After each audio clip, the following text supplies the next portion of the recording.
welcome to my first proper tutorial on community music practice.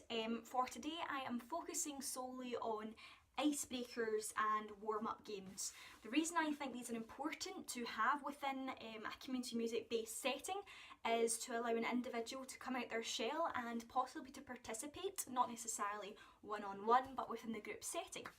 So to kind of like roll things off, I think that icebreakers or warm-up games, however you would like to word it, play a significant role in events and communication and participant comfort levels that are extremely important in settings such as these. They also help ensure that everyone feels an equal level, which is of vital importance when you're trying to take a group setting. So an icebreaker is an activity or a game which is used to kind of welcome everyone in and warm up the conversation that people might struggle with originally among all the participants in the room. They're used in many settings, whether that be in schools, universities, out of kind of hours things like brownies or guides, anything along those lines. And I think they're even useful within adults settings like the workplace or churches to allow people to speak out like they wouldn't necessarily do. So why do we use them? Well, as I've gone over, I think they are a great way to allow an individual to open up. So to be honest, it breaks the awkward silence. That's probably the best way to put it. It's never fun to sit in a room full of people that you don't know. And sometimes in these awkward situations we sit just, playing on our phones, or we sit just in the corner doing nothing. And other times we can sit fidgeting until the lesson or the kind of plan of attack begins. And I think it's a good way to kind of get the blood flowing, particularly when you're doing something like music, where although you're not necessarily using all your body parts, your mind is extremely active to come up with things such as songwriting or musicianship. And I would say music sessions are a lot more effective when you're up moving around before it actually starts. It's good to get the blood flowing and for like energy to get boosted, absolutely. So yeah, on top of that, it also allows people to kind of get to know one another, which I think is important in a setting such as a songwriting group, because it's important to have kind of participant involvement in every aspect, and sometimes when people feel shy and unlikely to kind of put themselves forward, this can kind of give them a start off before they actually put their hand up or put in suggestions. And we want as many suggestions as possible when you're writing as a group, in a group setting.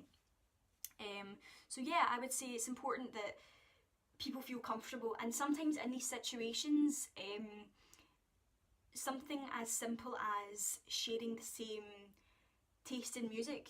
So for example, if someone's talking to someone about a band they like and the other person also agrees, if they're put into a group together or a situation together which they need to speak, they might bounce off each other because they have something in common. I've found that in the past in some sessions in which I've taken. So yeah, and to be honest, my university lecturers will laugh at this. Who doesn't like to network? Because that's exactly what this is. Communication beforehand is a great way to network and to get to know people. And particularly within, yes, my course, it is proven that within the music industry it's one of the most important things to take into consideration. And it's an important way to make new friends. Some of these sessions are ways in which some individuals can communicate in areas in which they wouldn't normally before and meet people which they wouldn't necessarily before. You can be put into groups of people which, if you weren't put into by the leader or by someone who's taken charge of the session, you wouldn't normally go into because they wouldn't necessarily be your type of person. So I think that's really beneficial to keep in mind if you're taking a session, not to stick them exactly where people would necessarily choose to go themselves, but where they would best benefit with other people, like-minded people, or mix it up completely and just completely put them out there. So yeah, so when doing icebreakers, you may learn something important about someone else in the group that you may not have known before, and I think that's an ideal way to make a friend, at least out of my own experience. And to be honest, most importantly, it's a great way to have fun. The majority of us that are in the music industry tend to forget that music is meant to have a fun source, a fun experience.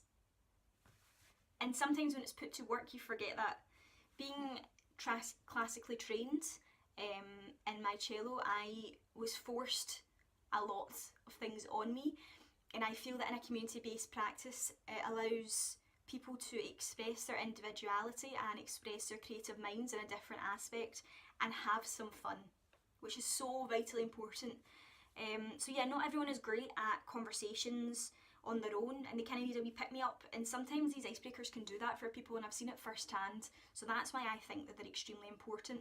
I also, as I've said at the beginning, think they're suitable for children and adults. I wouldn't hesitate to use them with both groups of people because it does work. So kind of to move on to like a kind of different idea, I was kind of thinking about focusing on the idea of a rhythm game, which kind of gets the blood flowing slightly. So basically everyone in the room keeps to a kind of steady pulse with patting on their thighs, clapping their hands, and clicking their fingers. Something simple, it doesn't have to be very difficult, it doesn't have to be musical for people to understand, but it starts to get their brain going.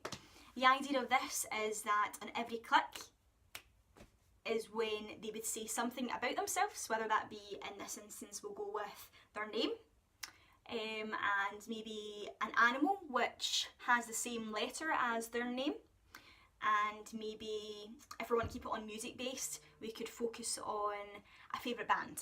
So for example, you go at any pace, obviously the faster you go the more difficult it gets, so start off nice and slow and then work up to the higher speeds. So I'll just kind of start off mediocre. So Cara, cats, catfish and a bottleman. Can I go with E here? Elliot, elephants, Elton John. So you kind of get the idea. So yeah, that would be an idea in which you could use with possibly even younger children because it's a bit simpler. You could use it with adults just to allow them to kind of come out of their comfort zone slightly and speak out.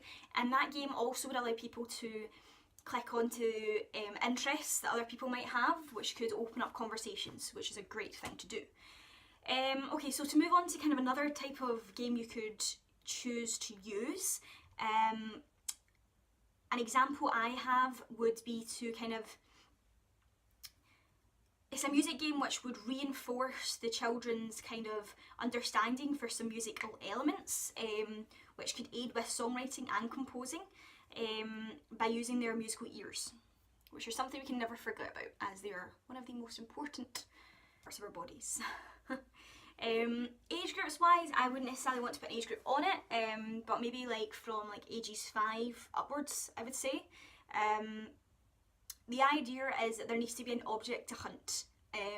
This can be anything, something small as a coin or a pen lid. Obviously don't make it too small so it doesn't get lost, but yeah, roughly, or even a pen itself, yeah. So step by step, so you basically show the object to the class and give everyone a few minutes to kind of see what it looks like and remember what it looks like. You then choose a child to go outside, obviously see who would rather go outside and see who wants to be involved in the group setting and who wants to be kind of put out to come back in. Whilst the child is outside, make sure they can't obviously sneak a peek, which many of them will, trust me. You then hide the object somewhere. Make sure everyone in the class obviously knows where that is. I think that's an important part to put in.